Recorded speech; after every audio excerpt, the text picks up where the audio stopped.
اور اس کو جنت بھی دکھائی جا رہی ہوتی ہے، جہنم بھی۔ آپ نے کبھی دیکھا ہوگا جو اس طریقے سے سکرات کے حالت میں ہو، کبھی آنکھیں ڈر کے ماری بڑی کرتا ہے، کبھی خوشی رہتی ہے اس کے چہرے پر، کبھی خوف زدہ ہو جاتا ہے، تو اس کا عالم کچھ الگ ہوتا ہے۔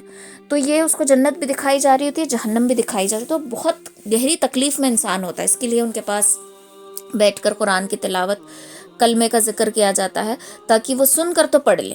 اس کے لیے یہ سکرات کے وقت میں پڑھائی کی جاتی ہے۔ تو اگر اس وقت انسان کو طاقت آ جائے، وہ جب بستر مرگ پہ ہوتا ہے، اگر اس کو اس وقت طاقت آ جائے اور اس کے ہاتھ میں تلوار دی جائے، تو درد کی شدت اتنی ہوگی کہ وہ گھر میں موجود ہر ایک افراد کی گردن اڑا سکتا ہے، اتنی تکلیف ہوتی ہے۔ تو ایسی تکلیف میں بار بار اس کو کہا جا رہا ہے کہ اپنے باپ دادا کے دین سے پھر جاؤ گے، اپنے آبا اور اجداد کو بھول جاؤ گے۔ یہ بول بول کر ان کے آخر الفاظ انہوں نے، ہو سکتا ہے کہ زبردستی یا پتہ نہیں، عبد المطلب کے ملت پر اتنا کہا کہ ان کی جان نکل گئی، اور نبی علیہ الصلوۃ والسلام نے کہا کہ جب تک میں روک نہ دیا جاؤں تب تک آپ کے لیے اللہ کے پاس دعا کرتا رہوں گا۔ اور اتنے میں آیت نازل ہو جاتی ہے۔ کون سی آیت؟ اللہ تعالیٰ فرماتے ہیں کہ نبی اور اہل ایمان کے لیے درست نہیں کہ مشرکین کے لیے دعائے مغفرت کریں، اگرچہ وہ قرابت دار ہی کیوں نہ ہو، جبکہ ان پر واضح ہو چکا کہ وہ لوگ جہنمی ہیں۔ تو دیکھو، یہ ذرا خود کو آپ صلی اللہ علیہ وسلم کی جگہ رکھ کر سوچو کہ ایک ایسے چاچا جنہوں نے بچپن سے لے کر اس ایج تک 40-50 آپ کی عمر ہو چکی تھی، 50 ایئرس تو آئی تھنک رننگ تھے تب نبی علیہ الصلوۃ والسلام کے، 10 نبوی، مطلب 40 سال کی عمر میں آپ کو نبوت ملی تھی، اب یہ 10 نبوی چل رہا تھا، یعنی کہ نبوت کا 10واں سال، تو آپ 50 ایئرس کے ہوئے۔ 50 ایئرس تک چاچا نے ڈھالی بن کر ہمیشہ سپورٹ کیا، ہر ایک کے لیے بیچ میں آڑ آتے گئے، اور جب ان کے لیے اللہ کے نبی دعا کر رہے ہیں تو یہ کیسی سخت آزمائش ہوگی کہ اللہ تعالیٰ نے فوراً آیت نازل کر دی کہ نبی اور اہل ایمان کے لیے یہ درست نہیں ہے کہ مشرکین کے لیے دعائیں مغفرت کریں، اگرچہ وہ تمہارے قرابت دار، یعنی سب سے زیادہ قریبی ہی کیوں نہ ہو، جب ان پر یہ واضح ہو چکا کہ وہ لوگ جہنمی ہیں۔ ایسے ہی نوح علیہ السلام جب کشتی میں سوار تھے تو ان کا بیٹا جو ہے پہاڑ پہ چڑھا ہوا تھا، پہاڑ کی چوٹی پہ۔ اب بیٹے کو، کافر تھا وہ بھی، بیٹے کو دیکھ کر دل تڑپ اٹھا اور بیٹے کو کشتی میں سوار ہونے کے لیے پکارا کہ یا بنیا، ہے میرے بیٹے، آ جا کشتی میں سوار ہو جا۔ تو وہ کہتا ہے کہ نہیں، پہاڑ میری حفاظت کرے گا، میں تم اس خدا کو نہیں مانتا جس کی تم پرستش کرتے ہو۔ اتنا کہنا تھا کہ پیچھے سے پانی کی ایک بڑی سی لوٹ آئی اور وہ ڈوب کے غرق ہو گیا۔ جیسی آنکھوں کے سامنے بیٹا غرق ہوا، ڈوب گیا، تو انہوں نے دعا کی۔ دعا کرتے ہی فوراً اللہ کی غضبناک آیت نازل ہوئی کہ ایک نبی کے خاندان میں کوئی کافر پیدا نہیں ہو سکتا۔ تو جب بیٹے کے لیے دعائیں مغفرت کرنے کی اجازت نہیں تھی تو یہاں پر تو چچا تھے، تو آپ کے دل پہ کیا گزری ہوگی۔ لیکن میں یا آپ یا ہم میں سے کوئی ہوتا اور کوئی کسی نے ہمارے لیے اتنی ایفرٹس کیے ہوں اور ہمیں اس طریقے سے روک دیا جاتا، تو ہو سکتا ہے کہ ہم اللہ ہی سے ناراضگی جتا دیتے۔ لیکن آپ کا صبر، آپ کا اعتماد اور آپ کی استقامت دیکھو، ہم جو سورۃ الفاتحہ میں مانگتے ہیں نا، اہدنا الصراط المستقیم، یہی ہے وہ استقامت کا راستہ، کہ راستہ یہ ہے جہاں پہ چلنا ہے۔ اور ایک جانثار چاچا کے لیے دعائیں مغفرت بھی نہیں کر سکتے، کیونکہ اللہ نے منع کیا، بیکاز انہوں نے اللہ کو مانا ہی نہیں، بت پرستی کرتے رہے۔ تو وہ استقامت سے اس راستے پہ چلنا، یہ ہے اصل میں استقامت کا راستہ۔ پھر آگے یہ آیت نازل ہوئی کہ آپ جسے پسند کریں اسے ہدایت نہیں دے سکتے۔ ایک اور سورت میں، سورہ غاشیہ میں، فذکر انما انت مذکر لست علیہم بمسیطر، آپ سمجھائیے، آپ کا کام ہے سمجھانا، آپ نصیحت کیجیے، آپ کا کام ہے نصیحت کرنا، آپ ان کے اوپر داروغہ نہیں ہے، ہدایت دینا نہ دینا یہ اللہ کے ذمے ہے۔ تو اللہ تعالیٰ ہر جگہ یہ بتا رہا ہے کہ آپ کا کام ہے نصیحت کرنا۔ ویسے ہی یہ چیز ہمارے اوپر بھی لاگو ہوتی ہے کہ جب ہم کسی کو کسی اچھی بات کی نصیحت کر رہے ہیں، کسی کو کوئی اچھی بات بتا رہے ہیں، خیر کی بات بتا رہے ہیں، ہمارا کام ہے بتانا، اس کے فائدے بتانا اور نہ کرنے پر وعیدیں بتانا۔ اس کو ہم فورس نہیں کریں گے، کرنا ہے تو کرنا ہی ہے، کرنا نہ کرنا اس کی مرضی، ہدایت اللہ کے ذمہ، وہ اس کے اور اللہ کے درمیان کا معاملہ ہے۔ ہم اس کے گمراہ ہونے، غافل ہونے کا جائزہ نہیں لے سکتے، ہم اس کو جج نہیں کر سکتے۔ کبھی کبھار کیسا ہوتا ہے، جیسے کہ وہ ایک واقعہ آتا ہے نا کہ بنی اسرائیل کی ایک عورت جو بدکاری میں مبتلا تھی، غلط کام کرتی تھی، اور اس نے جب ایک کتے کو پانی پلایا تو اس پر اس کو جنت ملی، اور جو تہجد گزار تھی اس نے بلی کو باندھ کے رکھا تھا تو اس کے لیے اس کو جہنم ملی۔ تو ویسے ہی وی آر نو ون. ہم کسی کو جج نہیں کر سکتے کہ تو ایسی ہے، تو ایسی ہے، تو ویسا ہے. نو. کسی کے لباس کو دیکھ کر، کسی کے رنگ روپ کو دیکھ کر، کسی کے رہن سہن کو دیکھ کر ہم جج نہیں کر سکتے کہ اس کا کیریکٹر کیسا ہے. کیا پتا اس کے 99 گناہ، اس کی 99 گناہ پر اس کی ایک نیکی بھاری پڑ جائے. اور کیا پتا کوئی برقعے میں ہے، ہینڈ گلوز میں ہے، نیکوکار ہے، داڑھی ہے، لباس ہے، سب کچھ ہے، نظر جھکا کے بات ہے، ایچ اینڈ ایوری تھنگ جو ایک دیندار انسان مرد یا عورت میں ہونا چاہیے وہ سب کچھ ہے. لیکن کیا پتا کہ اس کا ایک گناہ اس کی 99 نیکیوں پر بھاری پڑ جائے. تو ہم بول نہیں سکتے کہ کون سا اللہ کے نزدیک قابل قبول ہے، کون سا رد کیا جائے. تو ہدایت دینا نہ دینا اللہ کے ذمے ہے.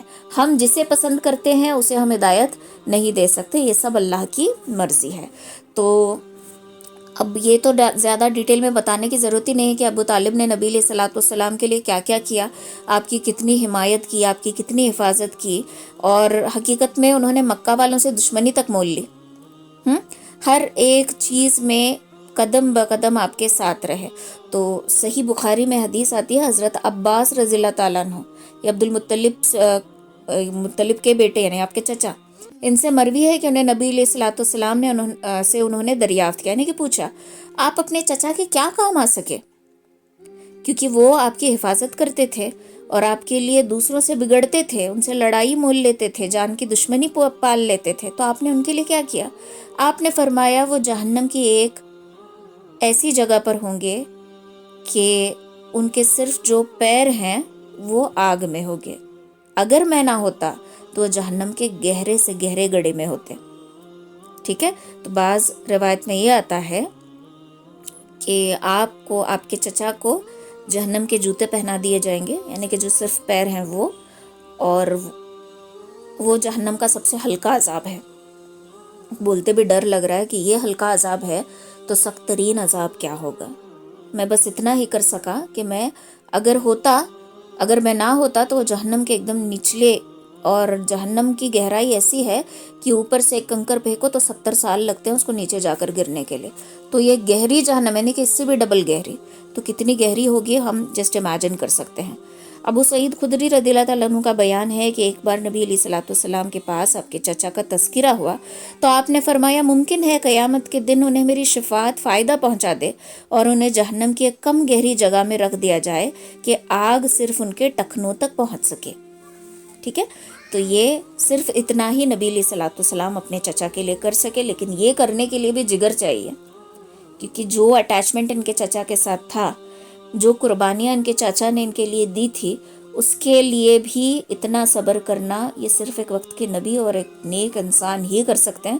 یہ ہمارے آپ کے بس کی بات نہیں ہے. یہ غم ابھی ہٹا نہیں تھا کہ کچھ روز بعد حضرت خدیجہ رضی اللہ تعالیٰ عنہ کا بھی انتقال ہو گیا. ٹھیک ہے. تو ان کی عمر 65 ایئرس تھی. تو روایت میں آتا ہے کہ نبوت کے 10ویں سال ماہ رمضان میں ان کا انتقال ہوا. اس وقت ان کی عمر جو ہے 65 تھی اور نبی علیہ الصلوۃ والسلام کی عمر 50 تھی. تو اس عمر میں حضرت خدیجہ بھی ساتھ چھوڑ کے چلی گئی. تو اب پہلے چاچا کے غم سے ابھی دل سنبھلا نہیں تھا کہ اب بیوی بھی، وہ بھی ایسی بیوی جس نے ہر موڑ پہ ساتھ دیا، اس کا بھی ساتھ چھوٹ گیا. وہ آپ صلی اللہ علیہ وسلم کے لیے ایک سمجھو مصیبت کے وقت ایک بڑی نعمت تھی. وہ آپ کے ساتھ آپ کی زندگی کے آدھے حصے تک رہی ہیں، خوشیوں میں رہی، رنج و غم میں رہی، مصیبت میں رہی، پریشانی میں رہی. وہی نازل ہوئی، آپ ڈر گئے تھے تب بھی آپ کے ساتھ رہی، کبھی آپ کو تنہا نہیں چھوڑا. جیسے آپ صلی اللہ علیہ وسلم کو تکلیف ہوتی تو آپ تڑپ اٹھتی ان کے لیے. اتنی زیادہ محبت کہ حضرت خدیجہ سے زیادہ کوئی بھی بیوی آپ سے محبت نہیں کر سکتی تھی جتنا حضرت خدیجہ. انفیکٹ وہ آپ سے عمر میں 15 ایئرز بڑی تھی، لیکن دونوں میں محبت اتنی تھی جس کا ہم جائزہ نہیں لے سکتے. اتنی گہری محبت. اور محبت کا ہم اگر اندازہ لے سکتے ہیں تو صرف ایک ہی اس میں چیز کافی ہے کہ یہ کون تھی؟ خدیجۃ الکبریٰ، مکہ کی ایک رئیس خاتون، مال دولت انٹرنیشنل بزنس کرنے والی ایسی عورت. جب یہ مسلمان ہوئی تو اپنا سب کچھ اپنے شوہر کے ساتھ دین کے راہ میں لگا دیا، اللہ کی راہ میں سب کچھ خرچ گئی. یہ نہیں بولا کہ اتنے سال میں کما کے جما کے رکھی ہوں اور میں بس خرچ کر دوں. آج کل کی عورتیں کیسی ہوتی ہیں کہ کچھ پیسے چاہے وہ پاکٹ منی ملے یا شوہر کے جیب سے نکال کے رکھے ہوں، جب جما کے رکھتی ہیں چوری چھپ کے، اور کبھی شوہر کے اوپر مصیبت آئے یا وہ مانگے تو وہ نہیں دیتی، میں نے جما کر کے رکھے ہیں۔ کچھ ایسی بھی اللہ کی بندیاں ہوتی ہیں جو جماتی بھی ہیں اور دیتی بھی ہیں، کچھ ایسی بھی ہوتی ہیں جو اپنا عورت کو سونے سے بہت زیادہ محبت ہوتی ہے لیکن اپنا سونا تک اپنے شوہر کے لیے بیچ دیتی ہیں۔ تو حضرت خدیجہ نے اپنا سب کچھ اپنے محبوب کے لیے لٹا دیا۔ تو نبی علیہ الصلوۃ والسلام کا ارشاد ہے کہ جس وقت لوگوں نے میرا ساتھ چھوڑ دیا، میرے ساتھ کفر کیا، یعنی مجھے جھٹلایا اور مجھ پر انکار کرتے رہے، اس وقت میں حضرت خدیجہ نے میرے اوپر ایمان لایا۔ جس وقت لوگوں نے مجھے جھٹلایا انہوں نے میری تصدیق کی، جس وقت لوگوں نے مجھے محروم کیا انہوں نے مجھے اپنے مال میں شریک کیا، اور اللہ تعالیٰ نے مجھے ان سے اولاد دی اور دوسری بیویوں سے مجھے کوئی اولاد نہ دی۔ تو یہ بھی ایک نعمت کہ آپ کی جتنی بھی اولاد ہے وہ حضرت خدیجہ سے، باقی کسی بیوی سے آپ کو اولاد نہیں بلکہ حضرت خدیجہ سے آپ کو اولاد ملی۔ سب نے ان کو، آپ صلی اللہ علیہ وسلم کو ریجیکٹ کیا، سب نے آپ سے انکار کیا، لیکن آپ خدیجہ رضی اللہ تعالیٰ عنہ ہمیشہ آپ کے ساتھ کھڑی رہیں۔ تو یہ ایک اچھی بیوی کی نشانی ہوتی ہے کہ ہر سچویشن میں اپنے شوہر کے ساتھ کھڑے رہنا۔ ویسے ہی شوہر کی بھی ذمہ داری بنتی ہے کہ جیسے بیوی اس کو سپورٹ کر رہی ہے شوہر بھی اس کو سپورٹ کرے، جیسے بیوی اس کی عزت کر رہی ہے شوہر کی بھی ذمہ داری ہے کہ وہ بھی اس کی عزت کرے۔ ایسا نہیں ہے کہ صرف بیوی ہی عزت کرنا اور شوہر اس کو ذلیل کرتے جانا، یہ دین نہیں سکھاتا۔ دین کی ایک الگ امیج بنا دی گئی ہے خاص کر کے لڑکیوں میں، کہ تمہارا دین تو بس یہ سکھاتا ہے کہ بیوی عزت کرے اور شوہر نہیں۔ جیسے شوہر کے حقوق ویسے بیوی کے بھی حقوق ہیں، وہ عزت دے رہی ہے تو وہ بھی عزت کی مستحق ہے، وہ اپنا سب کچھ چھوڑ کر تمہارے پاس آ رہی ہے تو وہ ڈبل عزت کی مستحق ہے۔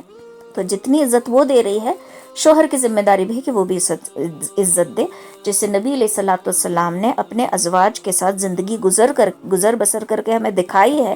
یہ کس لیے دکھائی ہے؟ تاکہ اگر تمہاری بیوی تم سے عمر میں بڑی ہو تو ویسے رہو جیسے میں خدیجہ کے ساتھ رہتا تھا۔ اگر تمہاری بیوی کے پہلے شوہر سے بچے ہو تو ان کے ساتھ جیسے میں اپنی بیوی کے ساتھ ام سلمہ کے ساتھ پیش آتا تھا ویسے تم پیش آؤ، جیسے میں سودا کے ساتھ پیش آتا تھا ویسے۔ اگر تمہاری بیوی تم سے عمر میں بہت چھوٹی ہے تو ٹھیک ویسے ہی پیش آؤ جیسے میں عائشہ کے ساتھ پیش آتا تھا۔ آپ حضرت عائشہ کے ساتھ کھیلتے تک تھے۔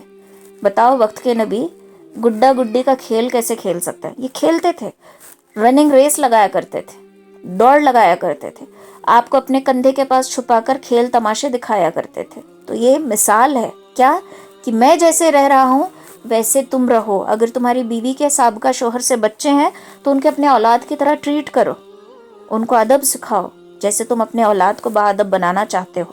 ہر چیز مثال کے طور پہ ہمیں بتا کر دے دی۔ تو جیسے حضرت خدیجہ رضی اللہ تعالیٰ عنہ سپورٹ سسٹم تھی ویسے بیوی کو بھی سپورٹ سسٹم ہونا چاہیے، اور جیسے نبی علیہ الصلوۃ والسلام حضرت خدیجہ کے ساتھ تھے ویسے ہی شوہر کو بھی رہنا چاہیے۔ ٹھیک ہے۔ صحیح بخاری میں ایک اور روایت ہے، ابو ہریرہ رضی اللہ تعالیٰ عنہ سے مروی ہے کہ حضرت جبرائیل علیہ السلام نبی علیہ الصلوۃ والسلام کے پاس تشریف لائے اور فرمایا، اے اللہ کے رسول، خدیجہ تشریف لا رہی ہیں، ان کے پاس ایک برتن ہے جس میں سالن یا کھانا یا کوئی مشروب ہے، جب وہ آپ کے پاس آ جائیں پہنچ جائیں تو آپ انہیں کہہ دینا کہ ان کے رب نے انہیں سلام کیا ہے، ان کے رب کے طرف سے انہیں سلام کہنا، اور جنت میں موتی کے ایک محل کی بشارت دینا جس میں نہ کوئی شور شغب ہوگا، نہ کوئی درماندگی ہوگی اور نہ کوئی تھکان ہوگی۔ تو دیکھو یہ کیسی عورت ہوں گی جن کو اللہ تعالیٰ جبریل امین کے تھرو سلام بھیج رہے ہیں۔ بدن پہ رونگٹے کھڑے ہو نا سوچ کے کہ یہ حضرت خدیجہ تھی جن کو اللہ تعالیٰ سلام کر رہا ہے اور جبریل امین کے تھرو بول کر بھیج رہا ہے کہ خدیجہ آن دا وے ہے، آ رہی ہیں اور ان کے پاس آپ کے لیے کھانے کا توشہ ہے، تو جب وہ آئیں تو سب سے پہلے اللہ کا سلام ان کو کہہ دینا، اور یہ بھی خوشخبری دینا کہ اللہ تعالیٰ نے ان کے لیے جنت میں ایک موتی کا محل بنا کے رکھا ہے، اور اس محل میں کوئی شور شرابہ تھکان کچھ بھی نہیں ہے، بہت بہترین، جتنی جگہ خاموش ہوتی ہے اتنی زیادہ دل کو سکون دیتی ہے، تو ایک محل ان کے لیے تیار کیا گیا۔ تو دنیا میں ہی انہیں بشارت بھی مل گئی اور اللہ تعالیٰ کی طرف سے سلام بھی مل گیا، تو اور زیادہ کیا دلیل چاہیے کہ حضرت خدیجہ آپ کے ساتھ کیسی تھی۔ تو اب جب حضرت خدیجہ بھی گئیں اور آپ صلی اللہ علیہ وسلم کے چچا بھی گئے، کچھ کافر جو تھے چچا کے ادب میں احترام کر رہے تھے اور کچھ حضرت خدیجہ کی وجہ سے رکے ہوئے تھے، لیکن جب دونوں ہی راستے سے ہٹ گئے اب یہ لوگ کھلم کھلا نبی علیہ الصلوۃ والسلام کو تکلیف پہنچانے لگے۔ تکلیفوں میں اضافہ کر کے ان کے غم میں بھی اضافہ کر دیا. آپ کو اتنی تکلیف دی کہ آپ مایوس ہو کر طائف کی طرف ہجرت کرنے کا ارادہ کر لیتے ہیں اور طائف کی طرف نکل جاتا ہے. یہ واقعہ ہم آگے ڈسکس کریں گے. اور ہر کوئی آپ کو تکلیف دینے لگا. سمجھو بازار گرم ہو چکا تھا آپ کے اوپر ظلم اور جبر کرنے کے لیے، اور آپ کا جو بھی ساتھ دیتا تھا اسے بھی تکلیف دی جاتی تھی. جیسے کہ حضرت ابوبکر صدیق، ان کو بھی اتنی تکلیف دی گئی کہ یہ بھی مکہ چھوڑنے پر آمادہ ہو گئے اور حبشہ کی طرف ہجرت کا ارادہ کر لیا اور نکل بھی گئے. لیکن جب وہ بر کے حماد پہنچے تو ابن دغانہ ان سے ملاقات ہوئی اور وہ ان کو اپنی پناہ میں لے کر مکہ واپس لے کر آ گئے. ابن اسحاق کا بیان ہے کہ جب ابو طالب انتقال کر گئے تو قریش نے رسول اللہ صلی اللہ علیہ وسلم کو ایسی اذیت پہنچائی کہ ابو طالب نے ایسا زندگی میں بھی گمان نہیں کیا ہوگا کہ میرے بعد میری قوم والے میرے بھتیجے کو ایسی تکلیف دیں گے. سرے کھلم کھلا آپ کے سر پہ مٹی ڈال دیتے تھے. آپ اسی حالت میں ایک مرتبہ گھر آئے تو حضرت فاطمہ رضی اللہ تعالیٰ عنہ ان کو دیکھتی ہیں اور مٹی ہاتھ سے دھونے لگتی ہیں اور رونے لگتے ہیں، روئی جا رہے ہیں. بیٹی کی آنکھوں میں آنسو دیکھ کر آپ صلی اللہ علیہ وسلم نے انہیں تسلی دی اور فرمایا بیٹی رو نہیں، اللہ تمہارے ابا کی حفاظت کرے گا. اس دوران آپ یہ بھی فرماتے جا رہے تھے کہ قریش نے میرے ساتھ کوئی ایسی بدسلوکی نہیں کی جو مجھے ناگوار گزری ہو، یہاں تک کہ ابو طالب کا انتقال ہو گیا. جب تک ابو میرے چچا زندہ تھے تب تک وہ مجھے کر رہے تھے، تکلیف دے رہے تھے، لیکن پھر بھی چچا تھے تو میں اس کو فیس کر رہا تھا. لیکن چچا کے چلے جانے کے بعد اتنی بدسلوکی کر رہے ہیں کہ اب اس کو برداشت کرنا میرے لیے بھی مشکل ہو رہا ہے. تو دھیرے دھیرے حالات جو ہے بد سے بدتر ہوتے گئے. اب دیکھو، پہلا غم چچا کا انتقال، دوسرا غم بیوی کا انتقال. شوہر کے جب بیوی چلی جاتی ہے وہ تنہا ہو جاتا ہے، بھلے اس کا پورا گھر اس کے ساتھ ہو. جو تنہائی وہ بیوی کے بنا محسوس کرتا ہے نا، وہ بہت خطرناک ہوتی ہے. اور اگر سمجھو مرد اور عورت میں جدائی ہو گئی، عورت پھر بھی کچھ عرصے بعد سمجھو موو آن کر لیتی ہے، رہنے لگتی ہے، جینے لگتی ہے. مرد کو یہ تنہائی خلنے لگتی ہے کیونکہ وہ over all whole and civil بیوی کے اوپر ڈپینڈ رہتا ہے. اس کا کھانا پینا، کپڑے اس کے کہاں رکھے ہیں، یہ چیز وہ چیز، ایوری تھنگ. جب وہ زندگی سے چلی جاتی ہے تو اس کی زندگی کا جو سسٹم بدل کے رہ جاتا ہے. تو بیوی کا نہ ہونا یہ بہت ڈینجرس چیز ہوتی ہے مرد کے لیے، اور وہ جو حالات ہو فیس کرنا بہت مشکل. تو آپ کے چچا بھی نہیں، بیوی بھی نہیں ہے، اور اپنی ہی قوم کے لوگ، اپنے خاندان کے لوگ، قریبی رشتہ دار اتنی تکلیف دے رہے ہیں جو اب قابل برداشت نہیں ہے. تو آپ مایوس نہیں، خاموش ہو گئے، چپ رہنے لگے، اکیلے رہنے لگے، زیادہ کسی سے بات نہیں، کچھ نہیں. تو اتنے میں ایک صحابیہ آپ کو مشورہ دیتی ہیں کہ کیوں نہ آپ نکاح کر لیں. تو آپ صلی اللہ علیہ وسلم کوئی جواب نہیں دیتے. تو اس کے بعد وہ انہیں سمجھاتی ہیں کہ دیکھو خدیجہ نہیں ہے اور سودا بنت زمہ یہ بیوہ ہے، اور یہ جو ہے ابتدائی دور میں ہی مسلمان ہو گئی تھی، اور دوسری جو ہجرت ہوئی نا حبشہ کی طرف، تو انہوں نے ہجرت کی تھی، اور ان کے شوہر کا نام سرقان ابن عمرو تھا، وہ بھی مسلمان تھے، وہ بھی پرانے جو مسلم تھے انہی میں سے تھے. تو سودا جو ہے انہی کے رفاقت میں حبشہ کی جانب ہجرت کر کے گئی تھی، لیکن وہ حبشہ میں وہاں پر مکہ سے واپس آتے وقت ہی انتقال کر گئے ان کے شوہر. تو اس کے بعد یہ بیوہ تھی. تو اب یہ صحابیاں جو ہے مشورہ دیتی ہیں کہ حضرت سودا کی عدت ختم ہو گئی ہے تو آپ ان سے نکاح کر لیجئے. تو آپ صلی اللہ علیہ وسلم راضی ہو جاتے ہیں، اور شوال 10 نبوی میں نبی علیہ الصلوۃ والسلام کا نکاح حضرت سودا رضی اللہ تعالیٰ عنہ سے ہوتا ہے ان کی عدت ختم ہو جانے کے بعد. حضرت سودا رضی اللہ تعالیٰ عنہ ذرا پرسنالٹی میں ہیلدی تھی، ٹھیک ہے، تھوڑا سا ہیلدی پرسنالٹی والی یہ تھی. اور اسی کے کچھ عرصے بعد ایکچولی ایک ساتھ 2 رشتے آتے ہیں، ایک حضرت عائشہ کا، حضرت ابوبکر صدیق کی بیٹی، اور دوسرا سودا کا. تو پہلے سودا رضی اللہ تعالیٰ عنہ سے نکاح ہوتا ہے، پھر عائشہ رضی اللہ تعالیٰ عنہ سے. رخصتی سودا رضی اللہ تعالیٰ عنہ کی ہو جاتی ہے، عائشہ رضی اللہ تعالیٰ عنہ سے صرف نکاح ہوا ہے، رخصتی ابھی نہیں ہوئی تھی، ٹھیک ہے. تو حضرت خدیجہ کے بعد جو آپ کے نکاح میں آئی سیکنڈ وائف وہ تھی حضرت سودا رضی اللہ تعالیٰ عنہ، اور پھر اس کے بعد حضرت عائشہ رضی اللہ تعالیٰ عنہ، ٹھیک ہے. تو یہ آپ صلی اللہ علیہ وسلم کی ساتھ رہی اور آپ کی اب یہ ساتھی بن گئی. لیکن پھر بھی جو سپورٹ آپ کو اپنی بیوی خدیجہ سے ملا کرتا تھا وہ کہیں اور ملنا ممکن نہیں تھا، ٹھیک ہے. تو پھر ایسے ہی وقت گزرتا گیا، سب اپنے اپنے کاموں میں لگ گئے، یعنی دین کے کام میں. اور کافر جو ہے تکلیف دینے میں مسلسل لگے ہوئے تھے۔ تو یہاں پر ایک چیز غور کرنے کی یہ ہے کہ جو صحابہ کرام کی تربیت کی گئی تھی ان کے اندر سب سے بیسٹ کوالٹی یہ تھی کہ وہ اللہ کی ذات پر ایمان رکھتے تھے، چاہے آندھی آئے، چاہے طوفان آئے، چاہے تکلیفوں سے ہم دو چار کیوں نہ ہو جائیں، اللہ ہمیشہ ہمارے ساتھ ہے، اللہ دیکھ رہا ہے، مظلوم کی آہ کو بھی دیکھ رہا ہے، ظالم کے ظلم کو بھی دیکھ رہا ہے، تو اللہ ہمارے اس صبر کو ضائع ہونے نہیں دے گا، ایسا ان کا ایمان تھا، اپنے راستے سے ہٹے نہیں۔ اگین پھر میں بولوں گی کہ یہی وہ استقامت کا راستہ ہے کہ ہر طرف سے تکلیف دی جا رہی، اگر چاہتے تو اس راستے کو چھوڑ سکتے تھے لیکن نہیں چھوڑا، ایسا ایمان ان کا بن گیا تھا۔ پھر نبی علیہ الصلوۃ والسلام کی جو ایک رعب تھا، یہ ان کی قرآن کی آیتیں جو تھی یہ لوگوں پہ اثر تو کرتی تھی لیکن ماننے سے ان کا ڈھیٹ پن ایسا تھا کہ ماننے سے انکار کرتے تھے اور قرآن کو چھپ چھپ کر سنا بھی کرتے تھے، جب قرآن اثر ہونے لگتا تو وہاں سے بھاگ کر چلے جاتے تھے۔ تو پھر وہی بات آتی ہے کہ اللہ جسے چاہے اسے ہدایت دے دے اور جسے چاہے اسے روک لے۔ تو اس طریقے سے ہر کوئی آپ کو تکلیف بھی دے رہا تھا اور آپ کو نیچا دکھانے کی بھی ہر کوئی مسلسل کوشش کیے جا رہا تھا۔ پھر ایک روز کا واقعہ ہے کہ حضرت ابوبکر صدیق رضی اللہ تعالیٰ عنہ کو بری طرح کچل دیا گیا، انہیں سخت مار ماری گئی۔ عتیبہ ابن ربیعہ ان کے قریب آ کر انہیں 2 پیوند لگے ہوئے جوتوں سے مارنے لگا، اتنا مارا کہ چہرے کی جو خصوصیت ہے نا وہ یہ بن گئی، نشان بن گئے اور یہ ہو گیا، سکن جو ہے نکلنے لگی۔ سکن جب نکلتے ہیں تو ایسا لگ رہا تھا جیسے ناک ان کی پھٹ کر نکل رہی ہو، چہرے کی پوری کیفیت بدل دی۔ اور پھر ان کے قبیلے بنو تائم کے لوگ انہیں ایک کپڑے میں لپیٹ کر گھر لے گئے، ان کو گھر لے کر گئے۔ یہ صرف آپ صلی اللہ علیہ وسلم اور کافروں کے درمیان جب آئے تھے، یہ ان کے اوپر یہ لوگ ٹوٹ پڑے، تو کپڑے میں لپیٹ کر لے گئے تو سمجھو ان کی کیا حالت ہوگی، اور یوں لگ رہا تھا کہ اب نہیں بچیں گے۔ لیکن دن کا ختم ہونا تھا کہ آپ کی زبان تھوڑا سا کھلی، اور زبان جیسے ہی کھلی تو بولے کہ رسول اللہ کا کیا ہوا، وہ کہاں ہے؟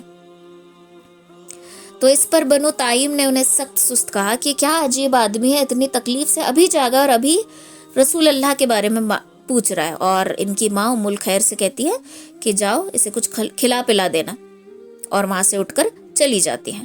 جب ماں بیٹے تنہا رہ گئے تو انہوں نے ابوبکر سے کہا کہ بیٹا کچھ کھا پی لو، لیکن ابوبکر کھانے پینے کو تیار نہیں تھے اور بس یہی پوچھے جا رہے ہیں کہ رسول اللہ کا کیا ہوا۔ آخر کار ام الخیر نے یعنی کہ ان کی والدہ نے کہا کہ مجھے تمہارے ساتھی کے حال کے بارے میں کچھ بھی نہیں معلوم۔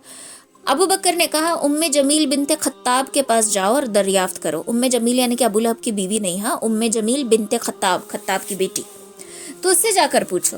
تو وہ ام جمیل کے پاس گئیں اور بولی ابوبکر تم سے محمد ابن عبداللہ کے بارے میں دریافت کر رہے ہیں۔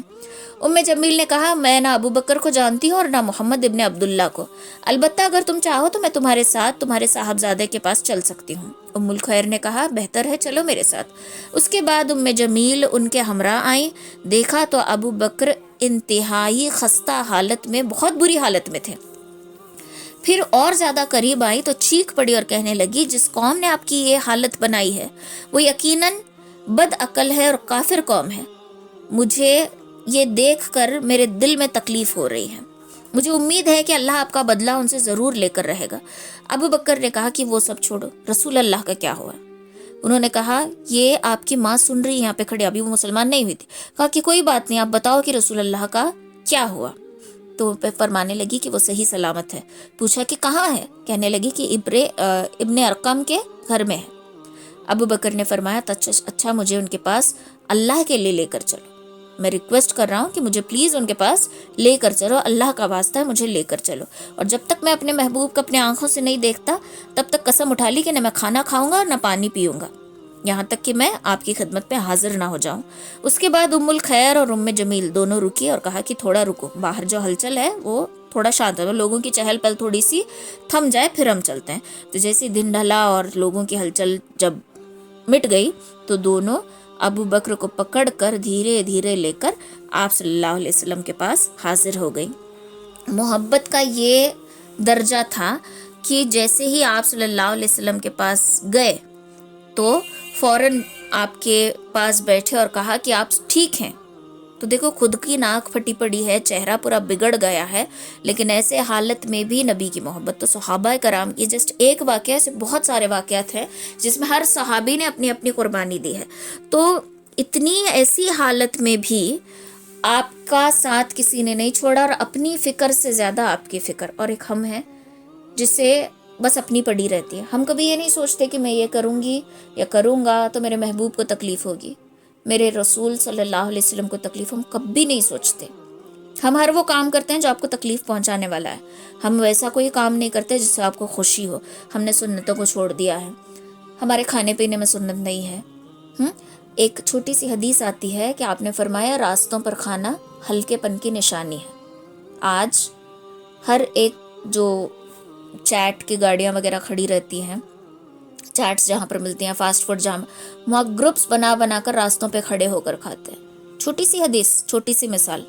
تو جب ایسے ہم کر رہے ہیں تو سوچو ہم کتنا نبی علیہ الصلوۃ والسلام کی سنتوں پر چل رہے ہیں. نبی علیہ الصلوۃ والسلام نے یہ بھی فرمایا کہ راستوں پر رکے رہنا ہلکے پن کی نشانی ہے. یعنی کہ رات کے وقت جب گروپس بنا کے کھڑے رہتے ہیں گلی محلے میں، یہ بھی ہلکے پن کی نشانی ہے. تو آج ہر ایک گلی میں، ہر ایک جگہ اسپیشلی لڑکے گروپ بنا بنا کر کھڑے رہتے ہیں بہت دیر تک. نبی علیہ الصلوۃ والسلام نے اس سے بھی منع کیا. تو ہماری زندگی میں سنت کی بہت زیادہ کمی ہے. اور ایک صحابیوں کا دور تھا کہ خود کی تکلیف کو بھول جاتے تھے اور بس آپ کی فکر رہتی تھی کہ آپ ٹھیک ہیں. تو یہ صحابہ کرام کے احساس ذمہ داری تھی، یہ اللہ سے محبت تھی، یہ نبی اور رسول اور اللہ پر ایمان لانا تھا. یہ ان کے ایمان کی ہائٹ کچھ اور تھی. اسی لیے آپ صلی اللہ علیہ وسلم نے یہ بھی فرمایا کہ میرے بعد جو لوگ صحیح رہیں گے، صحابہ کے بعد وہ لوگ جنہوں نے مجھے دیکھا نہیں، تابعین، تابعین. جیسے جیسے سلسلہ آگے بڑھتا جائے گا تو آپ صلی اللہ علیہ وسلم کی آمد کا وقت اور لوگوں کا جو سلسلہ بڑھ رہا ہے اس میں ڈسٹنس آتا جائے گا. یہ حدیث کا مفہوم ہے، میں جو سمجھا رہی ہوں. تو جتنا ڈسٹنس آتا جائے گا آنے والی نسل اتنی دین سے دور ہوتی جائے گی. اور دیکھو کتنا دین سے ڈسٹنس آتا جا رہا ہے. آج ہر کوئی دین کی بات کرتا ہے. نالج ہم انٹرنیٹ سے لے رہے ہیں، عمل زیرو.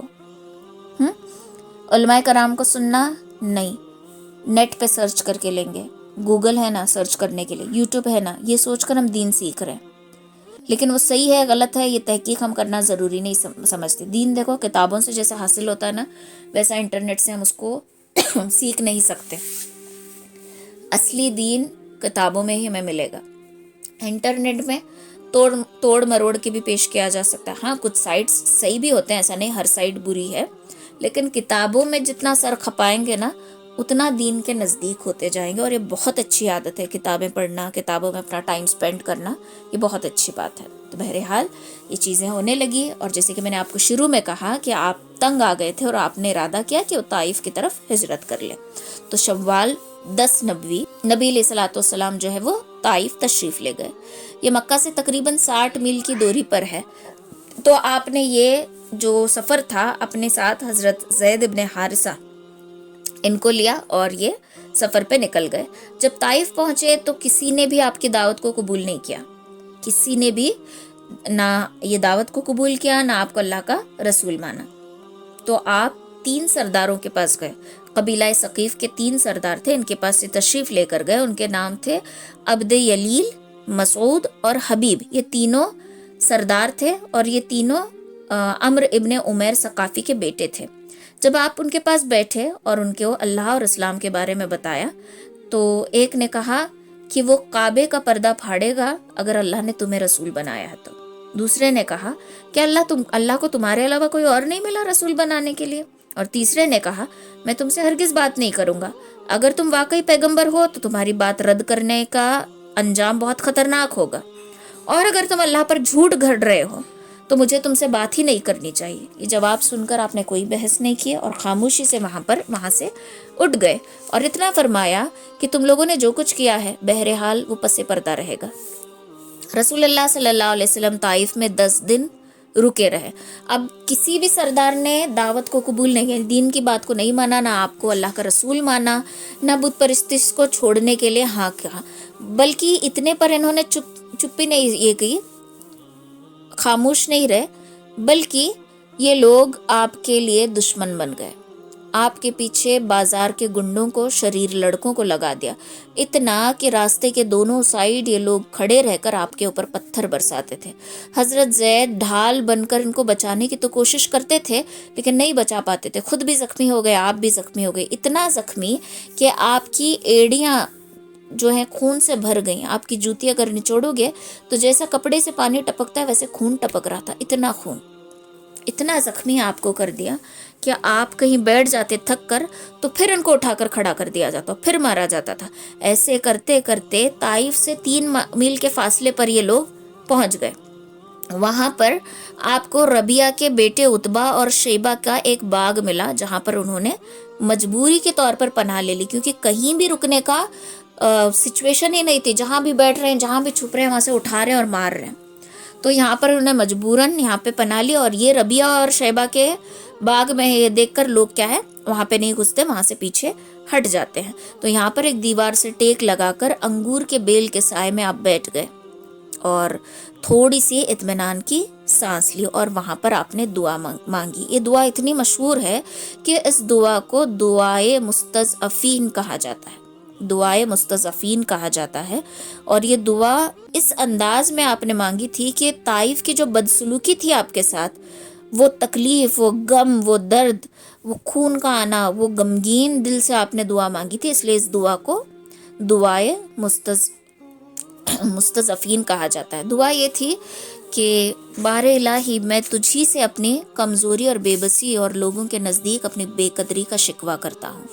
یا ارحم الراحمین، تو کمزوروں کا رب ہے اور تو ہی میرا بھی رب ہے، تو مجھے کسی کے حوالے کر رہا ہے؟ کیا یہ بیگانے لوگ ہیں جو میرے ساتھ اس طریقے سے پیش آ رہے ہیں؟ یہ کسی دشمن ہے جس کو تو نے میرے اوپر مالک بنا کر رکھا ہوا ہے، میرے معاملات میں ان کو اپنا مالک بنا رکھا ہے۔ اگر مجھ پر تیرا غضب نہیں ہے تو مجھے کوئی پرواہ نہیں، لیکن تیری عافیت میرے لیے زیادہ خوشادہ ہے۔ میں تیرے چہرے کے اس نور کی پناہ چاہتا ہوں جس سے تاریکیاں روشن ہو گئی ہیں اور جس پر دنیا اور آخرت کے معاملات درست ہوئے ہیں۔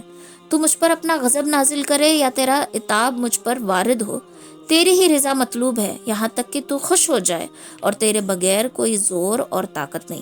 شروع کی دعا میں دیکھو اللہ کے نبی نے کیا کہا کہ بار الہی میں تجھی سے اپنی کمزوری اور بے بسی اور لوگوں کے نزدیک اپنی بے قدری کا شکوہ کرتا ہوں، مطلب میں کسی اور سے شکوہ نہیں کر رہا، میں تجھی سے کر رہا ہوں۔ یا ارحم الراحمین، تو کمزوروں کا رب ہے اور تو ہی میرا بھی رب ہے، تو مجھے کس کے حوالے کر رہا ہے؟ اللہ سے پوچھ رہے اللہ کے نبی کہ تو مجھے کس کے حوالے کر رہا ہے؟ کہ کسی بیگانے کے جو میرے ساتھ یوں پیش آ رہے ہیں، یا کسی دشمن کے جو تو نے میرے معاملے میں ان کو میرا مالک بنا رکھا ہے؟ تو یہ ایسے لائنز ہیں جو ایک نبی اپنے اللہ سے مانگ رہے ہیں۔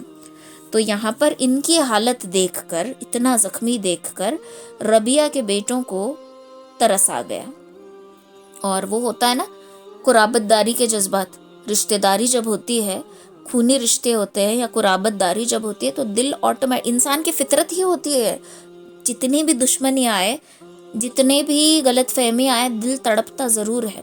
کچھ لوگ اس تڑپ کو دبا دیتے ہیں، کچھ لوگ اس تڑپ کو دبا نہیں سکتے اور پھر جا کر مل لیتے ہیں۔ تو ویسے ہی ان کی جو جذبہ تھا قرابت داری کا وہ حرکت میں آ گیا، اور انہوں نے اپنے ایک عیسائی غلام جس کا نام عدس تھا بلا کر کہا کہ اس انگور کے ایک گنچے کو لے جاؤ اور اس شخص کو دے دو۔ جب اس نے انگور آپ کی خدمت میں پیش کیا تو آپ نے بسم اللہ کہہ کر ہاتھ بڑھائے اور کھانا شروع کیا۔ عدس نے کہا یہ جملہ تو اس علاقے کے لوگ نہیں بولتے۔ آپ صلی اللہ علیہ وسلم نے فرمایا تم کہاں کے رہنے والے ہو اور تمہارا دین کیا ہے؟ اس نے کہا کہ میں ایک عیسائی ہوں اور نینوا کا باشندہ ہوں۔ اب نینوا جو ہے یہ وقت کے نبی یونس علیہ السلام کے زمین تھی، یہ وہاں کے رہنے والے تھے۔ تو آپ نے فرمایا اچھا تم مرد صالح یونس ابن متی کے بستی کے رہنے والے ہو؟ تو اس نے کہا کہ آپ یونس ابن متی کو کیسے جانتے ہیں؟ رسول اللہ صلی اللہ علیہ وسلم نے فرمایا وہ میرے بھائی تھے، وہ نبی تھے اور میں بھی نبی ہوں۔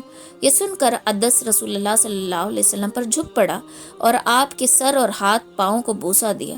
یہ دیکھ کر ربیہ کے دونوں بیٹوں نے آپس میں کہا کہ لو اب اس شخص نے ہمارے غلام کو بھی بگاڑ دیا۔ اس کے بعد جب عدس واپس آیا تو دونوں نے اس سے کہا کیا معاملہ تھا؟ اس نے کیا کہا تم سے؟ تو عدس کہنے لگے کہ میرے آقا روئے زمین پر اس شخص سے بہتر کوئی نہیں ہے، اس نے مجھے ایک ایسی بات بتائی ہے جسے نبی کے سوا کوئی نہیں جانتا۔ ان دونوں نے کہا دیکھو دس، کہیں یہ شخص تمہیں تمہارے دین سے پھیر نہ دے، کیونکہ تمہارا دین اس کے دین سے کہیں زیادہ بہتر ہے۔ تو ایک غلام کی بات پہ دل پہ ان کی باتیں اثر کر رہی تھی، اور یہاں پر بھی انہوں نے روک ٹوک ڈال دی، لیکن پھر بھی انہوں نے رحم کیا۔ تو آپ یہاں پر رہے، یہاں باغ میں رہے، اور پھر وہاں سے بھی نکلنے کا ارادہ کیا۔ وہاں سے جب نکلے تو ایک سیکنڈ نا۔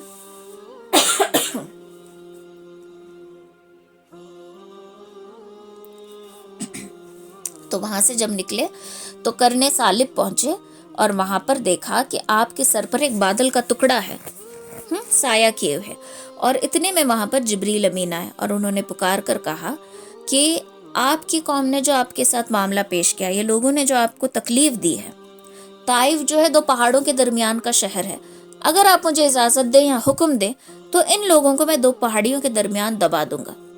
انہوں نے آپ کو اتنی تکلیف دی ہے کہ میں ان کو یہاں پر دبا دوں گا۔ اے محمد، بات یہ ہے کہ اب آپ جو چاہے وہ کریں، اگر چاہیں کہ میں ان کو 2 پہاڑیوں کے درمیان کچل دوں تو ایسا ہی ہوگا۔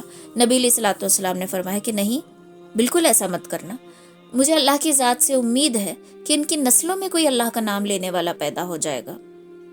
تو اتنی تکلیف، اتنی پریشانی، اتنا درد جھیلنے کے باوجود یہ نبی علیہ الصلوۃ والسلام ہی کہہ سکتے ہیں کہ نہیں، ان کے 2 پہاڑیوں کے درمیان مت دبانا، ان کا ہو سکتا ہے کہ ان کی نسلوں میں کوئی اللہ کو ماننے والا پیدا ہو جائے۔ تو اتنے پر اندازہ لگاؤ کہ آپ کتنے رحم دل تھے، آپ رحمت للعالمین یوں ہی نہیں کہے جاتے، ٹھیک ہے۔ تو پھر وہاں سے اور آگے کا سفر طے کیا، اور وادی نخلا میں آپ قیام کرنے لگے۔ وادی نخلا میں جب تھے تو اللہ تعالیٰ نے اس دوران آپ کے پاس جناتوں کی ایک جماعت بھیجی، جس کا ذکر قرآن مجید میں 2 جگہ آیا ہے، ایک سورہ کہف میں اور دوسرا سورۃ الجن میں، ٹھیک ہے۔ تو وہاں پر جناتوں کی جماعت آئی، اور آپ صلی اللہ علیہ وسلم نے ان کو دین کے بارے میں بتایا، اللہ کے بارے میں بتایا۔ بہت سارے جنات اس وقت مسلمان بھی ہو گئے۔ تو یہاں پر یہ سوچنے کی بات ہے، جنات جو ہیں آگ سے بنی ہوئی مخلوق ہے، یہ بھی ایک مخلوق ہے ہماری طرح، جیسے ہماری زندگی چل رہی ہے ویسے ان کی بھی زندگی چل رہی ہوتی ہے، بس ہمارے اور ان کے درمیان ہم ان کو دیکھ نہیں سکتے، وہ ہمیں دیکھ سکتے ہیں، اور ان کا ریشیو ہم سے کہیں زیادہ ہے۔ مطلب جس وقت انسان کا 1 بچہ پیدا ہو رہا ہے، سمجھو اتنے میں ان کے 9 بچے پیدا ہو جاتے ہیں، تو اتنا 1:9 کا ریشیو ہے، تو ان کی تعداد بہت زیادہ ہے۔ ان کے اوپر قرآن کی آیتیں اثر کر گئیں، وہ مسلمان ہو گئے، لیکن انسان جس کو اللہ تعالیٰ نے اشرف المخلوقات بنایا ہے، وہ ایسی ضد پہ اتر آیا ہے کہ وہ آپ کی بات کو نہ سننے کے لیے تیار، دل پہ بات اثر کرے بھی تو ماننے کے لیے بھی تیار نہیں، اور ضد اور ہٹ درمی ایسی کہ کیوں مانے۔ تو یہ ایک واقعہ اس درمیان پیش آیا تھا۔ پھر اللہ تعالیٰ کی طرف سے ایک اور آیت نازل ہوئی کہ ہماری سمجھ میں آ گیا ہے کہ ہم اللہ آپ کو زمین میں بے بس نہیں کر سکتا، اور ہم بھاگ کر اسی کے پاس جاتے ہیں، ہم اسی کے لیے عاجز ہیں۔ تو اللہ تعالیٰ کی طرف سے ارشاد ہوا، اور اتنے میں آپ کے چہرے پر مسکراہٹ آئی، اطمینان۔ یہ دیکھ کر حضرت زید نے عرض کیا کہ آپ کے چہرے پر اتنی سکون، اتنا آرام، اتنی راحت میں نے اس سے پہلے نہیں دیکھی۔ تو آپ صلی اللہ علیہ وسلم نے فرمایا اب مکہ پلٹنے کا وقت ہے، دعوت اسلام اور تبلیغ رسالت کا کام ہم اور چستی سے شروع کریں گے، اور ہم اب مکہ پلٹیں گے۔ یہ سن کر حضرت زید کہتے ہیں کہ آپ مکہ واپس جانا چاہتے ہیں، آپ کیسے جائیں گے جبکہ وہاں کے باشندے آپ کو اندر نہیں لیں گے، اور لیں گے بھی تو آپ کے ساتھ بہت برا کریں گے۔ تو آپ صلی اللہ علیہ وسلم نے فرمایا اے زید، تم جو حالت دیکھ رہے ہو، اللہ تعالیٰ نے اسے خوشادگی اور نجات کی کوئی راہ ضرور بنائی ہے۔ اللہ تعالیٰ پر یقین رکھو، اپنے دین پر یقین رکھو، اللہ مدد ضرور کرے گا، اور چلو مکہ کی طرف لوٹ چلتے ہیں۔ جب مکہ کی طرف چلے گئے تو وہاں پر کوہ ہیرا کے پاس پہنچے۔ کوہ ہیرا کے پاس پہنچ کر ہر ایک سردار کو بلانے کی کوشش کی 1 by 1، لیکن کوئی آنے کے لیے راضی نہیں ہوتا۔ جو تھوڑا بہت حق میں بات کر سکتے تھے، کوئی آنے کے لیے راضی نہیں ہوتا۔ پھر اس کے بعد مطیب ابن عدی کے پاس پیغام بھیجا تو وہ راضی ہو گئے، اور آپ کو اپنی حفاظت میں، اپنی سیفٹی میں لے کر مکہ میں انٹری کی، ساتھ میں ہتھیار تھے، اور کہا کہ یہ میرے مہمان ہیں، محمد صلی اللہ علیہ وسلم میرے مہمان ہیں۔ حجر اسود کے پاس کھڑے ہو کر کہا کہ یہ میرے مہمان ہیں، اور ان کو کوئی نقصان پہنچا رہا ہے تو گویا مجھے وہ نقصان پہنچا رہا ہے۔ تو آپ حجر اسود کے پاس پہنچے، اسے چوما، پھر 2 رکعت نماز پڑھی اور اپنے گھر پلٹ آئے، ٹھیک ہے. اور اس دوران یہ سارا کام کرنے کے دوران متین ابن عدی اور ان کے لڑکے ہتھیار باندھ کر آپ کے ارد گرد حلقہ باندھ کر کھڑے تھے تاکہ کوئی بھی آپ کو نقصان نہیں پہنچائے. کہا جاتا ہے کہ اس موقع پر ابو جہل نے متیم سے پوچھا کہ تم نے پناہ دی ہے یا کوئی پیروکار مسلمان بن گئے ہو؟ تو متیم نے جواب دیا تھا کہ پناہ دی ہے، اور اس جواب کو سن کر ابو جہل نے کہا تھا جسے تم نے پناہ دی ہے اسے ہم نے بھی پناہ دیا، اگر تم نے پناہ دی ہے تو چلو ہم بھی اسے پناہ دے دیتے ہیں. ٹھیک ہے. تو رسول اللہ صلی اللہ علیہ وسلم متیم ابن عدی کے اس حسن سلوک کو کبھی فراموش نہیں فرمایا، یعنی کہ کبھی اس احسان کو بھولا نہیں. چنانچہ بدر میں جب کفار مکہ کی بڑی تعداد میں قیدیاں آئے تھے تو اس میں بعض قیدی رہا ہو گئے، اور حضرت جبیر ابن متیم آپ کی خدمت میں آ کر حاضر ہوئے اور آپ نے فرمایا اگر متیم ابن عدی زندہ ہوتا پھر مجھ سے یہ جو لوگ گفتگو کر رہے ہیں اس کی خاطر میں اس کو چھوڑ دیتا، کیونکہ اس نے مجھے ایسے وقت میں اس نے میرا سہارا سپورٹ کیا ہے، میری سیفٹی لی ہے کہ میں اس بھلائی کو نہیں بھول سکتا. تو یہاں پر ایک اور سیکھ انسان کو کیا بتائی جا رہی ہے کہ جب کوئی تمہارے پاس آئے، تمہاری مدد کرے، برے حالات میں تمہارا سپورٹ کرے، تو اسے اپنا اچھا وقت آنے پر بھولنا نہیں چاہیے. انسان کی ایک بری عادت کیا ہوتی ہے کہ جب کوئی اس کی مدد کرتا ہے، جب وہ مجبور ہے، لاچار ہے، تو اس کی مدد کو لے لیتا ہے، اور جب اس کے حالات اچھے ہو جاتے ہیں تو مدد کرنے والے کو بھول جاتا ہے. اس کو کہتے ہیں احسان فراموش. ٹھیک ہے. تو احسان فراموش نہیں بننا چاہیے. جس نے بھی مدد کی اس کی مدد کو یاد رکھنا، اس کا احسان ماننا، اس کے لیے دعا کرنا، اور جب اس کو ضرورت پڑے تو اس کے لیے کھڑے رہنا. یہ انسان کے اچھے ہونے کی نشانی اور اس کے ظرف کو پہچاننے کا اعلیٰ طریقہ ہے. ٹھیک ہے. تو یہاں تک کے لیے آج کافی ہے. انشاءاللہ اگلی کلاس میں ہم دیکھیں گے کہ الگ الگ قبائل کو جو آپ نے دعوت دی، کون کون سے قبیلے کو آپ نے دعوت دی، کتنے لوگ مسلمان ہوئے، اور آگے کیا کیا ہوا، یہ ساری چیزیں ہم نیکسٹ کلاس میں انشاءاللہ ڈسکس کریں گے. اور اس کے بعد آتی ہے یثرب سے، یعنی کہ مدینہ سے جو لوگ آئے تھے ان کا مسلمان ہونا، اور پھر ایک دن نبی علیہ الصلوۃ والسلام کا ہی مدینہ کی طرف ہجرت کر کے جانا. ٹھیک ہے.